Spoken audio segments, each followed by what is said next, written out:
everyone, welcome back to my channel. Today is the Friday before 4th of July weekend, and I started out thinking about talking about sort of holidays and divorce. And usually people talk about this around Christmas, Thanksgiving. That's when that's sort of a typical time to talk about how do you manage the holidays and divorce. But for me, I always loved fireworks. I loved taking the kids to see fireworks when they were little.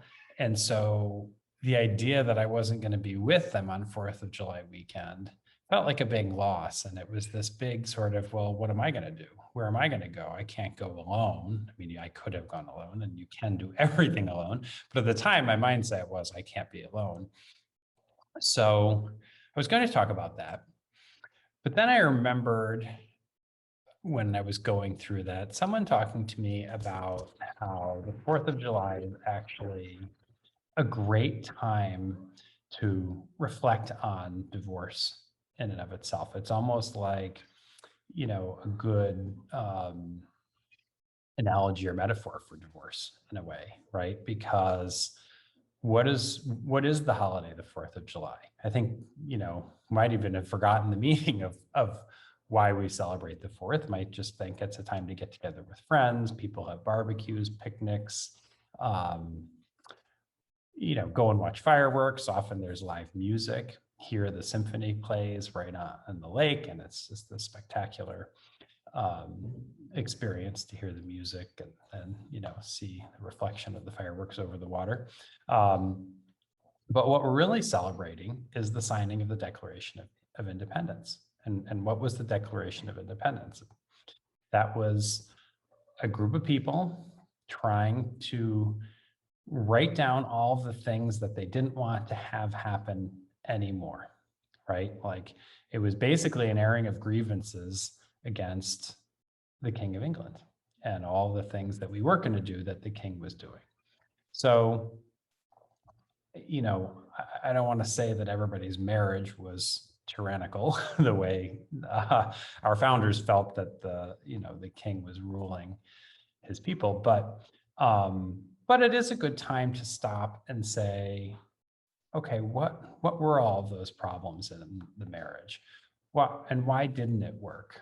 And how can I, make sure that I write down all the things that happened in the marriage that I didn't like, and have that as sort of a guiding post for how I want my life to look like in the future. It doesn't mean you shouldn't be thinking about meeting somebody again or being with somebody again, but it does mean that you can create these sort of guideposts for what you do and don't want in relationships moving forward. And that doesn't necessarily even have to mean romantic relationships. It could be your work relationships, it could be your friendships, whatever.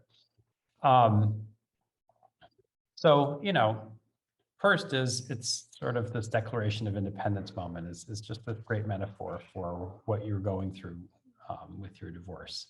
But there are a couple other things that I remember from this conversation, and I'm sure I'm sure there's a source for this information that might go beyond the person who shared it with me. And if you know that, by all means, share it, write it in the comments. I'm happy to continue this conversation. But another piece of this is, it took a long time to get to the point of the Declaration of Independence.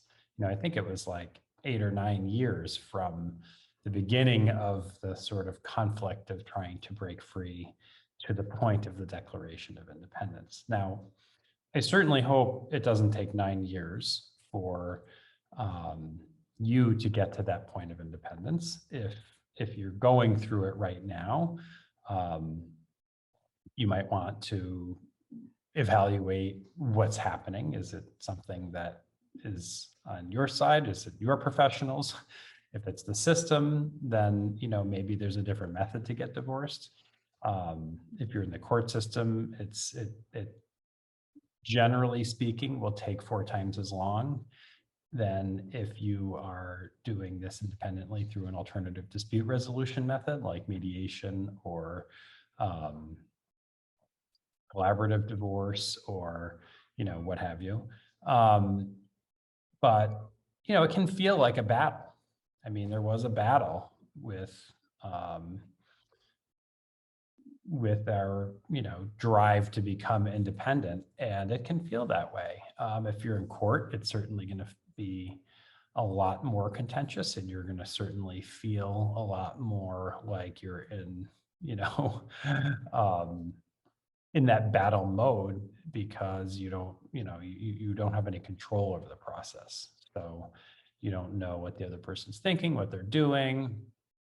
Your partner may have hired a lawyer who is a little bit less than friendly, to put it nicely. Um, so that's sort of the nature of the process, unless you choose an alternative dispute method. I mean, when you're in mediation, it's still going to feel a little bit like a battle, but the mood and the tone set by the mediator or the collaborative divorce attorneys should be much less conflict oriented and much more future focused and solution oriented. So, but again, it's a process. It takes time. It's not like going to the DMV to get your license. You can't just walk in, have the person tell you what forms to fill out, go fill them out, bring a few papers and give it to the counter, and they stamp something and you go home. I wish it was that way for a lot of people, but it isn't.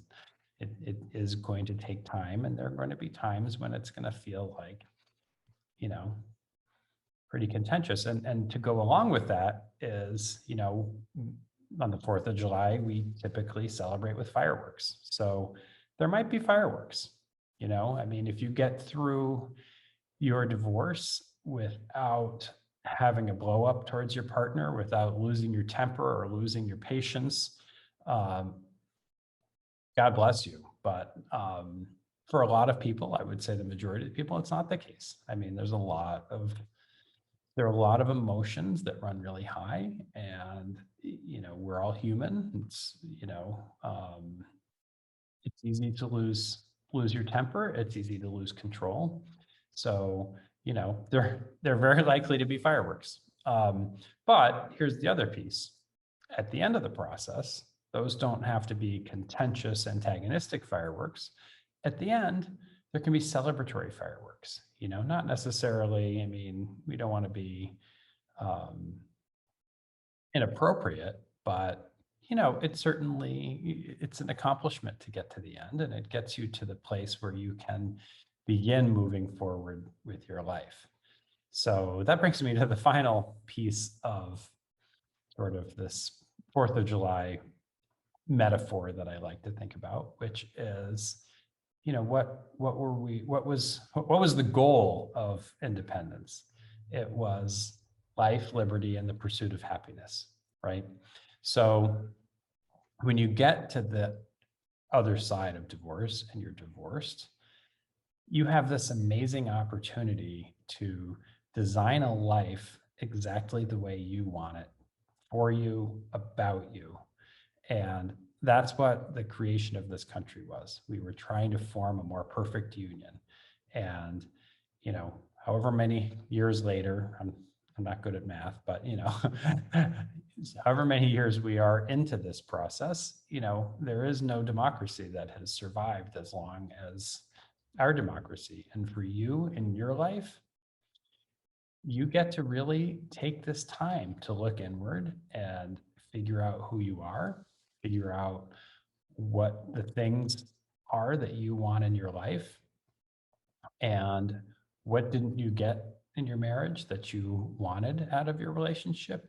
What didn't you do in your marriage that contributed to the relationship not moving forward? So it's this great opportunity to learn about yourself and to design your life just the way you want it. So I hope this is helpful. If you are going through a divorce or on the other side of divorce, and you're thinking about the holidays, or maybe you have to spend it alone for the first time like I did, these are great things for you to think about. So I hope you enjoyed this. Please subscribe to my channel, like this video, give me some comments, let me know what else you want to hear about. And I can't wait to see you all again. And I look forward to hearing from you.